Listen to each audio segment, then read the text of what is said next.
Assalamualaikum warahmatullahi wabarakatuh. Halo teman-teman semua, perkenalkan, nama saya Aisyam Kurota Ayun dengan NIM 20324070 dari Program Studi Pendidikan Bahasa dan Sastra Indonesia Universitas Balai Bandung. Di video kali ini saya akan membahas salah satu materi dalam kajian semantik, yaitu relasi makna, khususnya tentang sinonim dan antonim. Yuk langsung saja kita simak penjelasannya. Jadi teman-teman, dalam ilmu semantik, ada yang namanya relasi makna. Relasi makna adalah hubungan semantik yang terjadi antara satu kata atau ungkapan dengan kata atau ungkapan lainnya. Nah, relasi makna ini punya beberapa jenis. Di antaranya ada sinonim, antonim, polisemi, hiponim, dan lain-lain. Tapi khusus di video ini, saya akan fokus membahas dua jenis relasi makna yang paling sering kita temui sehari-hari, yaitu sinonim dan antonim. Yang pertama, mari kita bahas tentang sinonim.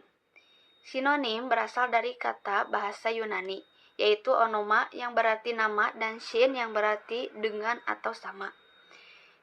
Jadi, secara harfiah, sinonim berarti nama lain untuk suatu benda atau hal yang sama. Secara istilah, sinonim adalah dua kata atau lebih yang memiliki bentuk berbeda tetapi memiliki makna yang sama atau mirip. Perlu diketahui ya teman-teman, sinonim itu berasal sebenarnya jarang sekali yang benar-benar 100% sama persis maknanya. Biasanya, ada perbedaan nuansa makna, tingkat kesopanan atau konteks pemakaiannya. Ini yang disebut dengan sinonim yang bersifat mirip, bukan identik total. Sinonim ini bisa dibedakan berdasarkan tingkatannya. Di antaranya, pertama, sinonim yang maknanya sama persis dalam semua konteks. Walaupun ini jarang terjadi, contohnya kata kerbau dan munding. Dalam bahasa Sunda atau Indonesia, yang benar-benar merujuk pada hewan yang sama tanpa perbedaan makna. Kedua, sinonim yang mirip tapi punya perbedaan nilai, rasa, atau konotasi.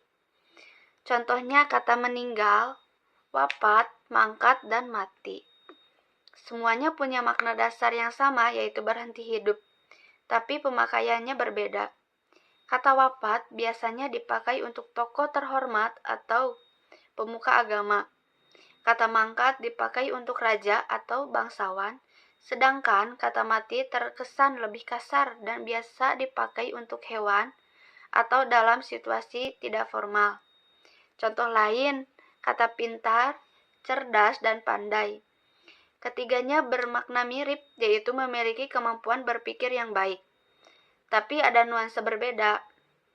Cerdas lebih menekankan pada kecepatan berpikir atau kecerdasan otak. Sedangkan pintar dan pandai lebih ke arah penguasaan, suatu keterampilan atau pengetahuan.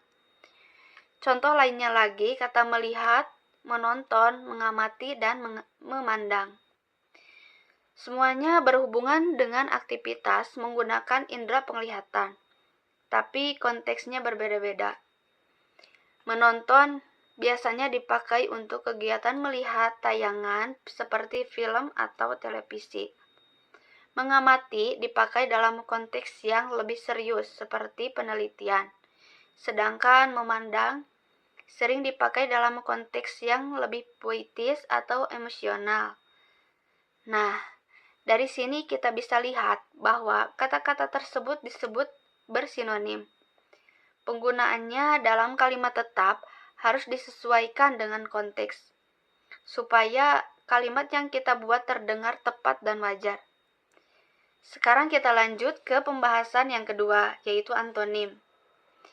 Kata antonim juga berasal dari bahasa Yunani, yaitu onoma, yang berarti nama, dan anti, yang berarti melawan atau berlawanan. Jadi, antonim adalah kata yang memiliki makna berlawanan atau berkebalikan dengan kata lainnya. Anonim ini juga terbagi menjadi beberapa jenis, di antaranya yang pertama, antonim mutlak atau disebut juga oposisi mutlak. Ini adalah pasangan kata yang benar-benar berlawanan tanpa ada tingkatan di antaranya. Contohnya kata hidup dan mati. Tidak ada kondisi di antara hidup dan mati. Seseorang pasti beda di salah satu kondisi tersebut. Contoh lain adalah menikah dan bujang, atau laki-laki dan perempuan dalam konteks biologis. Kedua, atau antonim gradasi atau oposisi berjenjang. Ini adalah pasangan kata yang berlawanan tapi masih ada tingkatan atau gradasi di antaranya. Contohnya, kata panas dan dingin. Di antara panas dan dingin, masih ada kata kondisi seperti hangat atau sejuk. Contoh lain kata besar dan kecil. Di antaranya masih ada ukuran sedang, begitu juga kata tua dan muda. Masih ada kata rentang usia dewasa di tengahnya. Yang ketiga, antonim relasional atau oposisi hubungan. Ini adalah pasangan kata yang maknanya berlawanan tapi saling melengkapi dan menunjukkan suatu hubungan timbal balik. Contohnya kata guru dan murid, menjual dan membeli, suami dan istri atau atas dan bawah. Kata ini berlawanan tapi keduanya saling membutuhkan dalam sebuah relasi. Yang keempat, antonim hierarkial. Ini adalah pasangan kata yang berlawanan berdasarkan suatu urutan atau tingkatan tertentu. Misalnya, pangkat atau jabatan. Contoh kata sersan dan kopral dalam kepangkatan militer yang menunjukkan posisi berbeda dalam satu hierarki. Yang kelima, antonim majemuk. Ini adalah kata yang berlawanan dengan beberapa kata sekaligus, bukan hanya satu pasangan. Contohnya kata berdiri yang bisa berlawanan dengan duduk, berbaring maupun jongkok, tergantung konteks kalimatnya. Nah, kalau kita simpulkan perbedaan mendasarnya, sinonim itu adalah hubungan kemiripan makna antara dua kata atau lebih. Sedangkan antonim adalah hubungan berlawanan makna antara dua kata.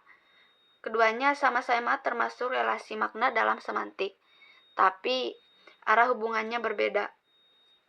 Sinonim membuat kata-kata saling menggantikan, sedangkan antonim membuat kata-kata saling bertentangan. Memahami sinonim dan antonim ini penting banget dalam kehidupan sehari-hari, terutama dalam menulis maupun berbicara, supaya kita bisa melihat kata yang paling tepat sesuai konteks, menghindari pengulangan kata yang monoton, dan juga membantu kita memahami makna suatu wacana dengan lebih baik. Jadi, dari penjelasan tadi bisa kita simpulkan bahwa sinonim dan kata-kata yang memiliki makna sama atau mirip, meskipun dalam praktiknya jarang ada yang benar-benar identik karena adanya perbedaan konteks, nilai rasa, dan tingkat kesopanan. Sedangkan antonim adalah kata-kata yang memiliki makna berlawanan yang terbagi menjadi beberapa jenis, yaitu antonim mutlak, gradasi, relasional, hierarki, dan majemuk. Kedua relasi makna ini sangat penting untuk kita pahami agar komunikasi kita, baik lisan maupun tulisan, menjadi lebih efektif dan tepat sasaran. Sekian penjelasan dari saya mengenai sinonim dan antonim dalam kajian semantik. Mohon maaf apabila ada kesalahan dalam penjelasan saya, karena saya di sini masih dalam proses belajar dan tentunya masih jauh dari kata sempurna. Semoga video ini tetap bisa bermanfaat dan menambah wawasan teman-teman semua. Jangan lupa like, comment, and subscribe. Terima kasih atas perhatiannya. Assalamualaikum warahmatullahi wabarakatuh. Bye-bye.